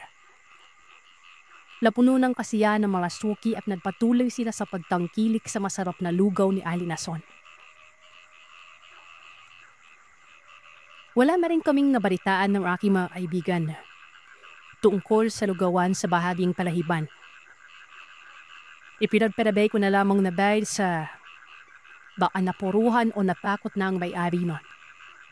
Posibleng sinara na ng lugawan na yun. Pero hanggang ngayon ay napapatanong pa rin ako. Yung mga kasama kaya namin sa lugawan, yung mga kumakain, yung suki ng lugawan sa gitna ng kagubatan. Mga tao kaya ang mga yun? O mga asawa?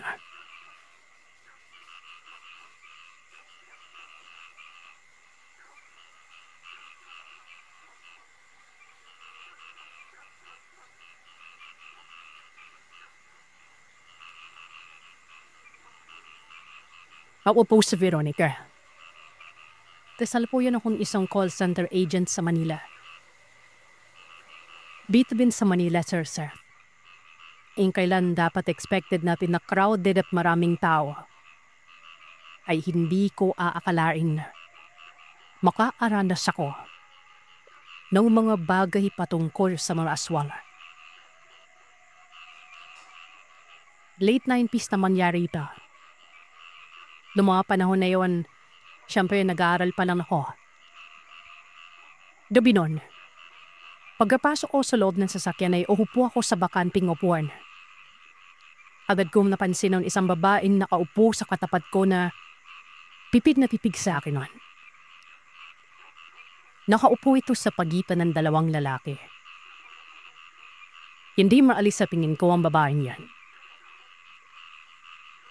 Inakala ko na baka orso na baan lamang ko o baka, alam mo yon, yung tipid niya kasi parang kilala niya ako.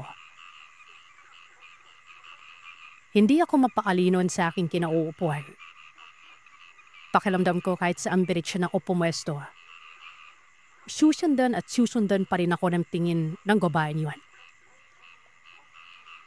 Gusto ko sana siyang komprontahin pero pinigilan ko ang sarili ko sa pakap na baka kakilala niya yung 2 niyang katabi at meron silang modus. Mangilan-ngilan lamang ang mga pasero man. Ay kung mag-iinay naman ako ay siguradong makakuha ko ng atensyon. Nakakahiya lalo na kapag mali ang naiisip ko na. Sa kasunod na paghinto ng sasakyan, pumasok ang mga panibagong pasero. Kasama noon ay isang matangkad na lalaki na nakasuot ng makapal na buwing jacket. Tansya ko ay nasa may 30 anyos ng kanyang edad. Makisig ito pinan at mukha siyang professional. Naupo siya sa katabi ng babae. Hindi naman siya pinansin ng babae na patuloy pa rin ang pagpukol ng tingin sa akin. Ilitam-ilita na ako noon. Ano bang kailangan niya? At bakit ganoon na lamang siya makatitig sa kabuuan ko? Sigurado akong hindi ko siya kilala. Hindi ko siya schoolmate. Hindi ko siya kilala o kung ano man, kahit kapitbahay. Palinganin nga ako sa bintala. Napakalayo pa rin ang van ko na. Pilit kong inaalis sa isip ko ang nakakapanindig balahibing ining niya sa akin. Kung ano-ano na lamang ang dinadawa ko para lang mawala ang atensyon ko sa kanya. Pero sa tuwing napapasuryap ako sa bahaging kinaroroonan nito, hindi pa nada ako namamalik mata. Nanlilisik ang pipig niya. Para bang minimemorya ang bawat 2 kilos ko rin. Numuninto ang sasakyan sa kasunod nitong stopover. Nagmamadali ang lalaking nakasuot ng makapal na jacket man lumabas ng sasakyan nun. Walang ano-ano. Hinila niya ako sa braso palabas ng pinto. Wala talaga akong nadawa kundi nakalagkad ako palabas nun.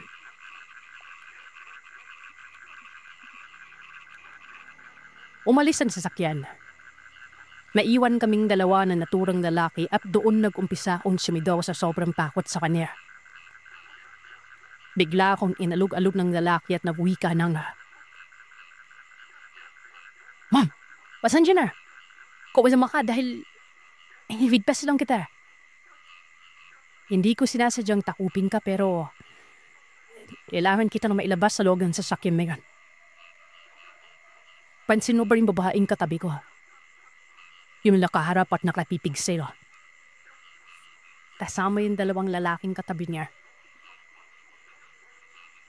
Namumutla ako sa takot na. Tinitigan ko na maigi yung lalaki at nakinig ako sa sinabi niya. Hindi ko alam pero maniniwala ka ba sa aswang? Sabi niya. Manigas talaga ako sa kingatatayuan ko. Parang umakyat ang kilabot sa tuktok ng ulo ko na. Aswang pero nasa syudad. Paano nangyari yan, di ba? Pinanong ko kung sino siya.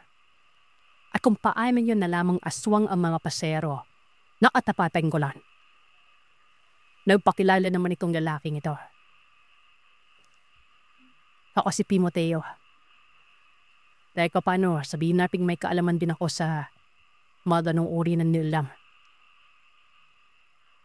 Meron akong pinapagong kaalaman tungkol sa kanila na madali kong malaman kung may aswang ba sa paligid. Basta may dala-dala akong biglang uminit na at napansin ko may mga katabi ko. Hindi pa napatadala na napaya ko sa aking ginawa nun. Iminyo ko ng paumanhin sa kanya at nagpasalamat ako sa kabutihan niya sa pagliligtas sa buhay ko. Naglalakad-lakad kami noon. Maya-maya, nakita namin na biglan na lamang lumitaw sa parating mabilin ng kalsada. Yung babae at yung kasamahan niya mga lalaki. Biligyan ako ng panuto ng lalaki at dali-dali akong tumakbo. Suwiksik sa isang haligi para makapagtargunan. Doon lay pinanood ko kung paano niya harapin ang mga ito. Walang katao-tao sa lugar na yon. Dohip na pinagsabihan ni Timoteo itong tukdong ito. Hindi talaga ako nagdadala, no? Hindi nga ba ako nararamdaman? Kanina pa lang sa sasakyan, naghahanap tayo ng mabibiktima sa Manila pa. Kung ako sa inyo, umalis na kayo. Inamoy-amoy ng babae ang buong paligid na para bang may naaamoy itong masarap. Kitang-kita ko, Sir Seth. Sa maniwala man kayo sa hindi. Sa iskinitan yon, humaba ang bilang niya. Naamatiyo amin may tao sa lugar na ito. Huwag mo na siyang itago. Ibigay mo na sa amin ang babae kung ayaw mong masaktan. Nimisi ang Ginoo. Bumunot siya ng matalas na samdam sa kanyang likuran na noon ko lang napansinan. Akma na sana nilang susuburin nitong lalaking ito. Pero naitulak ng Ginoo ang kasamahan pa nito na isa pang nilalaki. Galit na dalit na binukwang ng babae ang Ginoo. Pero umusal ng dasal ang lalaking yan. Dahilan na parang hirap na hirap lumapit sa kanya ang tatlong milala. Digil na digil silang umatas. At kahit hindi man nila gustuin ay kailangan nilang lumaliw doon. Tila ba kahit sila, alam na nila kung ano ang kayang gawin ng Ginoo. Nang makasiguro na ako na wala ng anumang pamanib, saka ako lumabas sa akin pinagkukublian. Sirengasan ako ni Ginoo na umalis na kami sa lugar na yon bago pa may ibang taong makakita sa amin. Sumunod naman ako sa kanya. Binagtas namin ang kahabaan ng daan at nagpatuloy kami sa pagkakwento. Doon ko napadalaman na isa rin pala siyang bayuhan sa Manila. Kadaya ng mga magulang ko, lakipag sa palawan siya para makapagtrabaho at mabigyan ng magandang buhay ang kanyang asawa at ang kanilang sanggol sa Leyte. Binabalak na din pala niyang magbakasyon sa Leyte sa kasunod na buwan. Hindi rin naman nagtada ng aming pag-uusap noon. Bago pa kami naghiwalay ng lambas ay binigyan niya ako ng isang botelya Milanis at binigyan niya ako ng tabubider. Hindi ko alam kung anong meron ka, pero mukhang bang-bango sa yung mga nilalang na yan. Itong lana ay magsisibin protection mo. Uulo yung lana na yan kapag may masamang elemento na nasa paligid mo. Isaboy mo lang to sa katawan ng nilalang o anumang elemento. At siguradong masusunog ang kanyang balat. Kailangan na natin maghiwalay ng landas na tatahakin. Mag-ingat ka. Balang araw baka magkita ulit tayong muli.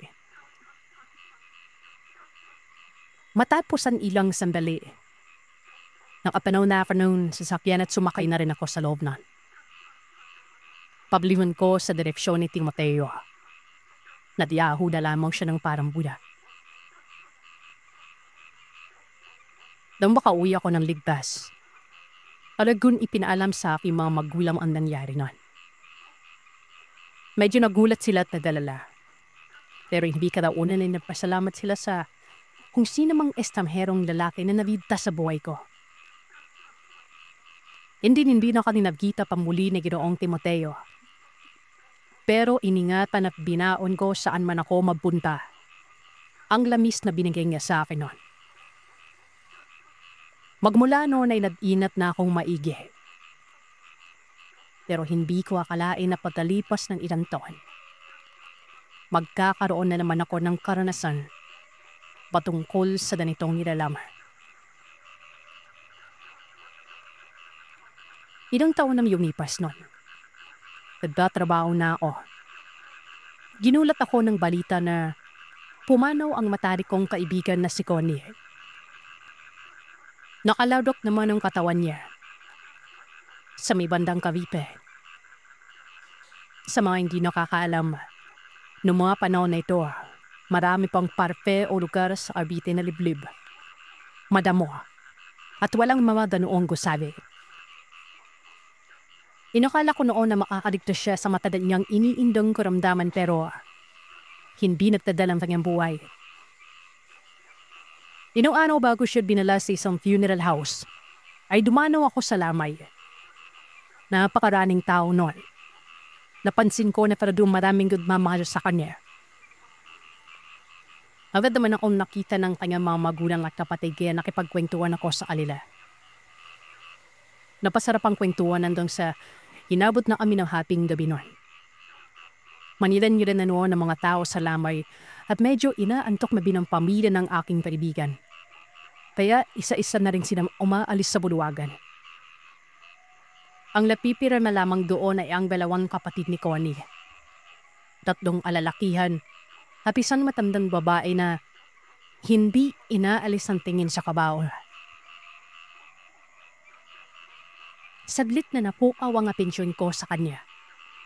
Dahil napansin ko na palipat-lipat siya ng pwesto. Na para bang iba siya gumalaw. Pero napatipig lamang siya sa kabaol. Sumandalingod pa alam sa akin ng mga kapatid ni Connie at nagtungo sila sa may kusina para kumuha ng mga biskwit at magtimpla ng kape. Nakita ko rin na nagsipagtayuan ng 3 kalalakihan kaya naman layo akong nagmatsyab sa matandang babae na iyon. Nakakasigurado akong hindi kamag-anak ni Connie yun. Kilala ko ang mga kamag-anak niya.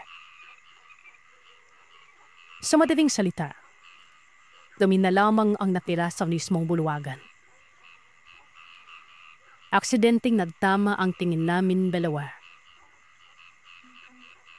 Kitang-kita ko na parang nababariw yung mga mata niya. Malikwat. May himbibin ako maintindihan sa ibang parte ng kanyang katawan. Parang may parte na babalahibo. Walang ano-ano ay tumayo ito. Walang pag-aalinlangan yumapit sa may kabaong. Para bang hindi lang niya napapansin na naroroon ako nan. Walang ano-ano ay naramdaman ko na bigla na lamang umimit yung bulsa ko. Nang hinawakan ko yan, naalala ko yung lana na binigay sa akin ng Timoteo. Ilang taon na nakalipas. Hindi ko alam pero bigla akong nakaramdam ng tapang nun. Lumapit ako sa matandang babae ng paunti-unti. Kasalukuyan siyang nakatao malapit sa kabaon. Kitang-kita ko kung paano niya pagmasda ng itsura ni Connie sa salamin. At kitang-kita ko rin kung paano niya ilabas ang dila niya na punong-puno ng laway nun. Yumuo ang matandang babae. Hinawakan niya ang takip ng kabaong ni Connie. Laging dahilan yon para maalarma ako at binulyawan ko siya. Huminto siya sa kanyang gagawin at lumingon sa akin nun. Lumilisit ang kanyang mga mata. At bago pa siya gumawa ng kung anong hindi maganda nun, ay agad pong biluksan ng bote at iwimisik ang laman ng lana dito. Tumaysik sa katawan niyon. Bigla siyang sumigaw. Ito na din dahilan para lumabas ng kusina ang magkakapatid. Napatili ang dalagitang kapatid ni Connie at kimakap siya ng maigpit sa kanyang kapatid na lalaki habang pinagmamasdan ang figura ng matandang yon. Umatras ng palayo ang nilalang. Halos mapadapa siya sa sahig para lang makaiwas sa hawa ko. Hanggang sa makaraping siya sa bandang pintuan. Biluksan niya yon nang mabilis at tumalis na. Nung wala na ito sa paningin namin, mailat kong isinarado mabuti ang pintuan at gumapit sa kapatid ni Connie. Eksakto naman dumating ang mga magulang nila at pinanong sa amin kung anong naganap na kaguluhan at kung bakit merong sumisigaw. Noong una, mahihiya pa akong ipaliwanag sa kanila ang nangyari dahil baka hindi sila maniniwala doon. Pero nang unti-unti ko nang isa-isahin kasama ang mga kapatid ni Connie kung ano talaga ang nangyari nung gabi niyon. Gulat na bulat sila. Hindi nila akalain may ganung nilalang sa lugar. Sa takot ng pamilya ni Connie na baka bumalik ang naturang nilalang, inanyayahan nila ako doon na muna magpalipas ng magdamag. Dahil delikado kung aalis pa ako dahil ilang oras din yung biyahe nun. Pinaunlakan ko yon. Hindi na pinatagal ang lamay dahil sa naranasang nakakapangilabot na pangyari. Lumipas ang 2 araw ay inilibing na ang katawan ni Connie. Dinaluhan ito ng kanyang kamag-anak at maraming kaibigan. Wala na rin kaming nabalitaan tungkol doon sa matandang yon. Nagpapasalamat naman ako dahil walang nangyaring masama sa katawan ni Connie noon. Lumipas sa mga panahon at patuloy ko pa ring iningatan ng langis na natitira na binigay ni Ginoong Timoteo. Nagpatuloy ako sa pagtatrabaho hanggang naging call center agent ako. At sa awa ng Panginoon, ay wala na akong nakaengkwentrong kung anong kakaibang nilalang. Sa tanang buhay ko, tahimik ang pamumuhay namin noon sa bukid. Ang lugar kung saan ako lumaki. Naumulat, natuto. Ako nga para siriling. Palayo ko. Bunso at nag-iisang anak na babae. Meron akong 2 kapatid na magkakasunod lamang ang taon ng pandalon. Tatawagin malamang din natin sila sa palayaw na Totong at Buboy. Pero tahimik at payak. Hindi pipikal na maliit ang kubo ng tirahan namin. Masyado kasing ma-visual ang aking ama sa paggawa ng bahay yon. Kaya kahit kubo type, may kalakihan ito. 3 pintuan. Isang pinto ay papasok sa kusina. Isang pinto ay papasok sa sala na tanggapan ng mga bisita. At ang isang pintuan naman ay yung nasa likuran na imbakan namin ng mga bigas at mga root crops na kadalas sila isarado kapag hindi ginagamit. Maliban na lamang ang lalagyan na yung tabos namin o imbakan ng palay at bigas. Meron din kaming silong para sa malo-malo. At sa itaas ng silong ay may 4 na magkakahilerang kwarto. Pero ang mga kuya ko ay magkasama lamang sa isang kwarto doon.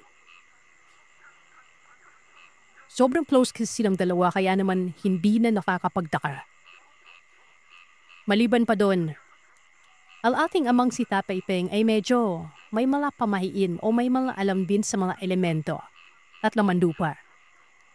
Kaya paminsan-minsan ay practice niya mga gawain na ito. Kagaya ng pag-aalay ng pagkain sa mga gilig-gilid.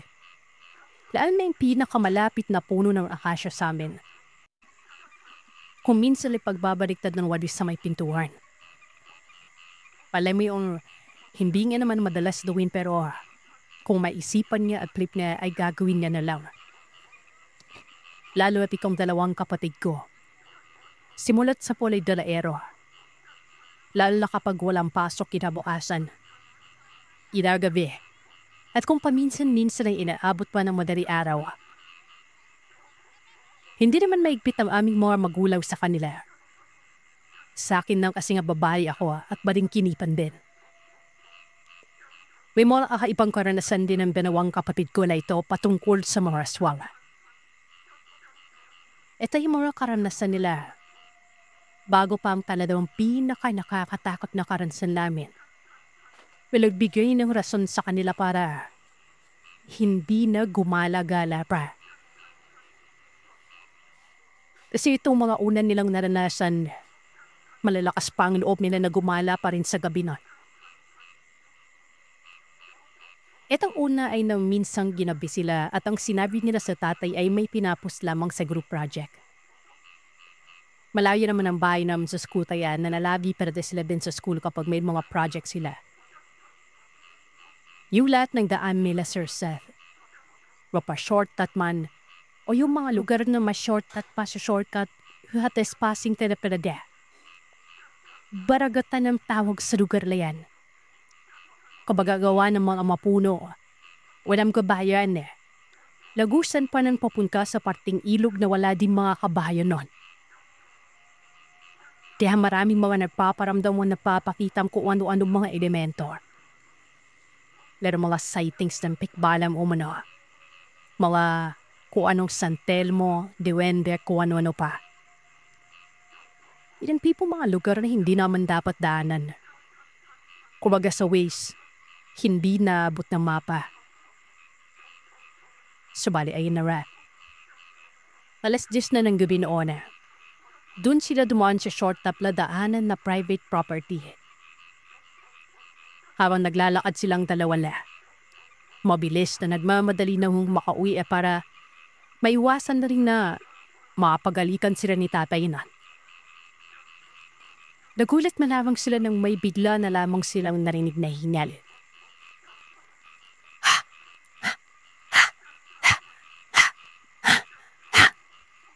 Tapos saktong pagpalingon nila, biglang sumuypot sa tabi nila yung isang matandang babae. Maliit na babae umano ito na payat. Hindi katangkaran ng mga kapatid ko pero mas maliit yan.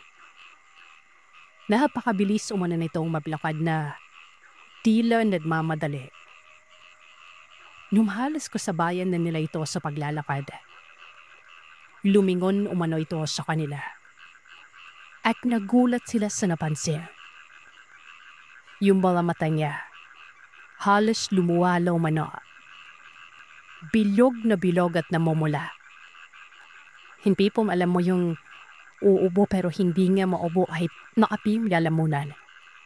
Kasi nga malagkit ang plema. Ganon. Yung pipig niya, nakaningon sa kanila. Yung ulo niya ay talagang walang kadalaw-galaw na sa kanila nakatutog nun. Pero ang katawan niya, nanginginig at nagmamabiling mabilakad. Pagkabukas umano nito ng bibig niya, aba, sunod-sunod yung tulo ng laway niya. Tapos yung ipin niya ay hindi na niya halos maipikom yung bibig sa laki. Bagsasan pa umano ito sana pero parang hindi makanabas ang salita sa bibig niya. At ang isa pang pinagtataka nila ay mas mabilis itong mablakad kesa sa kanila noon. Lumnas sa may bandang unahan na ito ay lumiko ito ng pakanan. Yung papunta sa mga mapunong daan. Lumingon po umano ito sa kanila sabay kaway na hinahawi sina o sinesengyasan na humayo na at bilisan. Sa pakot ng mga kapatid ko ay binlisan pala nila lalo yung paglalakad na. At sumakto na sa dulo na sila kung saan aakipin na lamang nila ang bakod o fence parameter. Ay bigla umanong, may kumalaskas dun sa mariparte ay saan pumasok ang matanda. Para umano may mga yuyug-yug na mga puno doon. Mga sadinan. Tapos maya-maya pa, yung kampay ng pakpak na kasing tunog ng kampay ng pakpak ng manok. At walang ano-ano ay may biglang bumulusok pa itaas at doon ay mas lalo pang lumakas ang pagaspas-laylan. At hiyaw ng tila mapinis na huni ng ibon. Doon na daw sila napakalun bigla sa may bakod. At pagkatapos ay tinakbo na ang gaan paungin. Mabuti na lamang panada at purong kabahayan na ang naroroon. Binescribe pa nila ang mukha ng matanda nito. At ang sabi ni tatay ay baka daw yung taga kabilang barangay may pinatawag na Lola Igna. Dakila na raswala. Lugalag po si Tatay Sir Zeph. Paiba-ibang barangay yan gawa na magkakapay din siya minsan na proper may okasyon sa isang barangay o sa isang pamilya. At siya kasi minsan kasama ng mga kapatid ko si tatay sa kabilang barangay mayon. Laituro nila ang mapanda. At kanya ang pinutukoy ni tatay na si Lola Igna. Sumunod naman na karanasan. Ito ay medyo weirdo na nangyari sa kanila nun. Usual, natisinit sila sa piyastahan. Nakapagpaalam naman sila sa tatay at nanay namin pero ang kaso, imbis na umuwi na umaaga ay ginabi sila dahil sa pagbabantay-bantay nila na ruleta-ruleta na merong hamster. Yung sa mga Bisaya dyan, bitoy-bitoy yung sulod sa buho.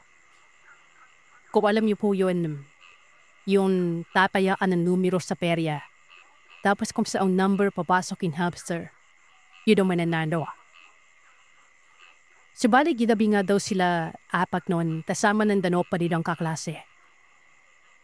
Magdala at may sila pa uwi. Pasado 10:00 ng gabi. Marami pa ng mga tao doon sa barangay kasi nga kapistahan pero sila lamang umano yung halos naglalakad pa uwi na. Mga bandang labasan, wala nang katao-tao. Nung nasa kalagitnaan umano sila ng pagdiyanakad, parang biglang bumaho umano yung paligid na. Imposible namang may patay na hayop dyan gawa ng wala naman silang naamoy kanina pagpunta. E di sala, nalangamoy na talaga ng matadar yun, di ba? Ngayon, itong kalsada na ito ay natatayuan ng iba't ibang hindi kalakihang puno. Ipilipin, saging, anahaw, gabi. Pero hindi umalo maalis ang tingin nila kuya sa isang punong nakatayo sa kalagitnaan. Habang palapit sila ng palapit dun sa puno na yun. Para bang may maneng. Wala kasing kadaon-daon ng puno tapos para bang nasulog sa sobrang itim. Alam mo sir, sobrang galing umano kumpano ng pinatawag nilang sa bulag sa mga aswala. Dahil kung kailan nakalapit na siga, sa kanilo nakita yung kabuuan ng punong yon. Hindi umano puno ito, kundi bao. Manlilimahid sa ipim yung katawan. Tapos napakapanghe. Ang buong akala pala nila ay lasing yun. Pero bigla umanong duwa pa. At pagkabagsak ng mga kamay sa lupa, ay naging isang malaking aso. Erabi umano ang sigaw ang natakbuhan nilang magkakaibigan. Kanya-kanya umano silang takbo. At sa hindi malamang dahilan ay hindi man lamang sila hinabor. Nakatayo lamang umano yung aso sa kung saan nila ito iniwan pero gayon pa man, hindi sila tumigil sa pagtakbo hanggang sa nakarating na sila sa barangay namin. Ito naman isa pa. Balik karelasyon naman ito ni tatay tsaka ni Totong. Ito yung gabi na nagpasundo si tatay kay Totong kasi may kinakatay si tatay na hayop sa kabilang barangay. Tapos si iba, magpapatulong siya kay Kuya Totong para buhatin at may padala sa mga umorder. Ginabi umano sila ng wheel na siyempre. Uminom pa lang saglit si tatay sa mga kasama niya sa pagtatay. Nung pauwi na sila, aba, akanta kasi sila noong nag-shortcut din sila doon sa likod ng barangay. Para ang sa gilid nilang pulay ng ilog sa amin. Bigla umanong lumakas yung hangin. Yung akala mo uulan. As in malakas narinig mo talaga yung pagtunog ng mga kawayan. Tapos sanga ng iba pang puno. Maya-maya pa ay biglang huminto naman yung hangin na. Sumobrang init na. Para silang kinulub sa bahay na walang bintana. Maya-maya pa. May mga manakanakang pagpata umano ng tubig silang nararamdaman. Alam mo yung ambon na patalsik. Ganon. Akala nila ay uulan na kaya naman nagmadabi sila nun. Hanggang sa nagtataka na si tatay kasi bakit ganun ang amoy. Ang tubig ulan. Bakit napakabaho? Lapalimon si tatay sa taas ng kapunuan. At kitang-kita niya yung isang milalaw na parang anino lang. Nakabuka ka. Lugay na lugay ang buhok. At yung ibang parte ng katawan ay parang nakatago sa kung aning dawanan. Ang hindi makakalimutan ni tatay. Yung dila niya na umaabot halos hanggang pusod niya. Para umano ahas ang bila niyang may sariling buhay na. Pagalaw-galaw. At yun ang rason na pila ba natatapsikan sila ng laway nun. Ang sabi pa ni tatay noon kay kuya, huwag luningon sa taas. Pero ang ginawa ng mabait kong kapatid nun, bigla ba namang nagpailaw ng flashlight on? Bigla o manong nagpakapa-kapa o lagpagpag ng pakpak ang nilalang na ito. At nung magsimula na itong lumutaw ay doon ulit lumakas ang hangin. Tapuan sila. Doon ako nagising noon kasi alam, aabuti ng minuto para mabuksan nila ang kandado ng pintuan. Sumisigaw silang dalawa. Sinubukan nilang talunin ang bintala namin sa kusina. Apel si tatay lamang ang nagdasya sa sarili niya doon. Gawa ng maliit at payapito. Yung kapatid ko naman ay hindi. Kaya minadali na lamang ni tatay na buksan yung pintuan. Literal na sobrang baho sila na. Tapos ay pinapabalitan sila ni Amay kasi kung saan-saan nga sila napupunta. Subali Pranawera.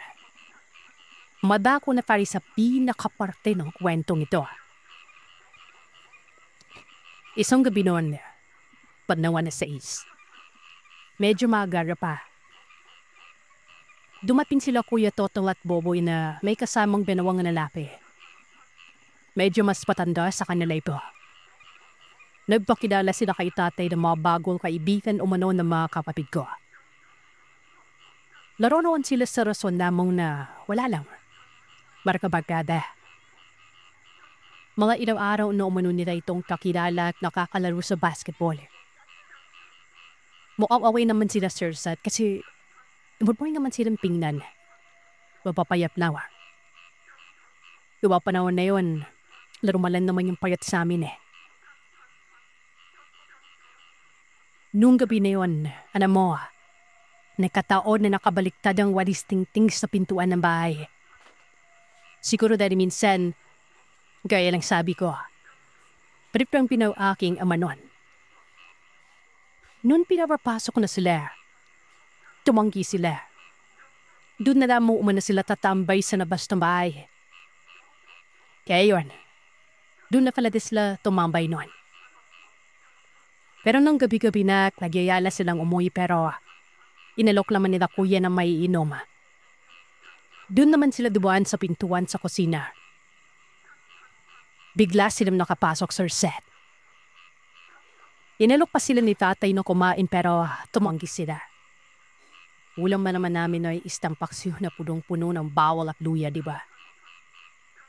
Pero kanamado pa rin yung mukha nila na parang wala lawa. Sabay nagpaalam na mga ito at nagsabi na lamang na babalik sa susunod na mga araw. Hindi naman daw pumanagang tatay kasi nakakahimala para daw at hindi na ginagabi masyado ang mga kuya ko. Pero ang bela naman talaga kung paano nila nakilala ang benawang ito na sina Kato at Jean. Ay dahil sa ginabi din naman sila noon sa kakatambay at kakalaro sa kabilang barangay. Tiya denon. Halos tuwing hapon ay naroon ng Kato at Jean sa bahay. Ako naman ang gawa ng bata pa ay wala naman akong pakialam dapat sa kanila. Madalas lamang akong kulong sa kwarto ko at nagbabasa-basa ng libro at mga pocketbooks. Dahil walang pintuan ng kwarto namin noon at korpina lawa. Hinayaan na ako ng mga magulang ko. Gumagawa ng assignment at hindi din ako mahilig gumala nun. Lumabas na makipaglaro kasi wala naman kaming kapitbahay na karidaran ko. Minsan, naglalaro lang sa eskwelahan pagkatapos ng klase pero hindi naman yung people nagpapagabi talaga. Hanggang sa iso hapon, siguro kung hindi ako nagkakamali ay mga mahigit isang linggo ng paraon at paripas sila Kato at Jean sa bahay. Nag-abalang magluto si Kato nun.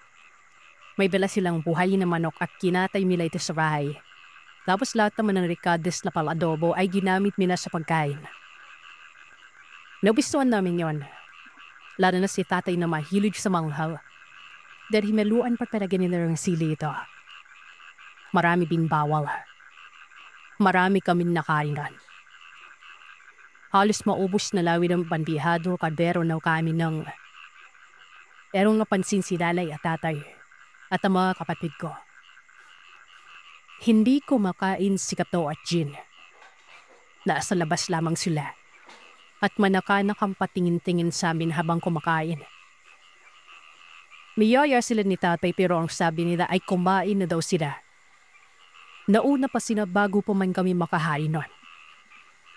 Kung napapansin naman nun namin ay ulam na ang ibang parte ng manok. Yun ay dahil na nabawasan na nilang sarili nilang mawanuto. Sinabihan naman sila ni tatay na sa susunod ay sumabay na sila sa amin. Tumango lamang umano ang dalawa. Hindi ka daw unan ay nagpaalam na rin ng mga ito. Marami pang mga pagkakataon na nagluluto ang dalawa para sa amin pero sa piniyayaya sila nila tatay na kumain. Tuwapan sila. Marami silang rason kaya siya pa uwi na raw o hindi kaya ay busog pa o kumain na. Basta ganoon. Sa madaling salita, may isa sa luto nila ay wala silang napitikman. Paano ba naman? Lagi na nang may hanong bawal ang sarili nilang mga luto na. Pero dayon pa man ay parang naging karagdagan sa pamilya namin ng dalawa.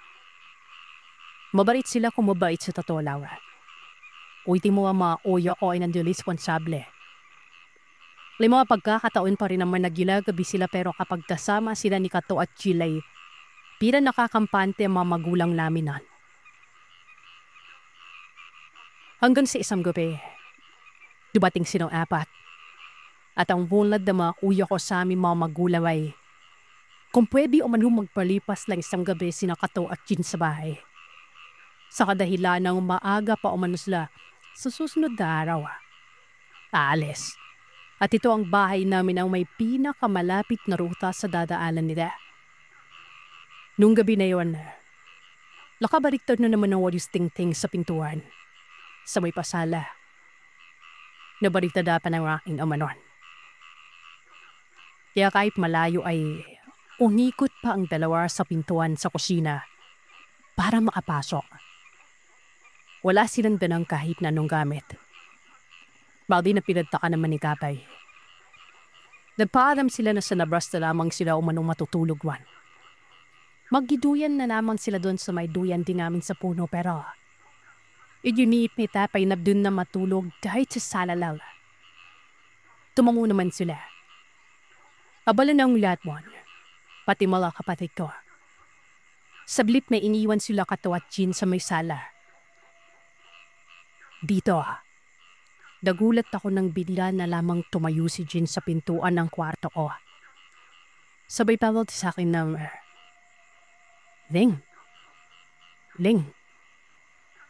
Lumingon ako sa kanya na parang ibal aura niya nung gabi niyan. Nakatayo lamang na tuwid. Nakatingin. Ano ko yun? Talo ko sa kanya. Lapatingin muna siya sa paligid at para bang sila siguradong walang nakikinig sa amin. Bago siya ulit bumaling sa akin sabay sabi ng makakatagama. Pwede mo bang kunin yung walis tingting sa pintuan? At iyan ang kwento ng aswang para sa araw na ito. Salamat sa inyong pakikinig. Huwag kalimutang mag-iwan ng komento at sabihin sa akin kung ano ang inyong naisip.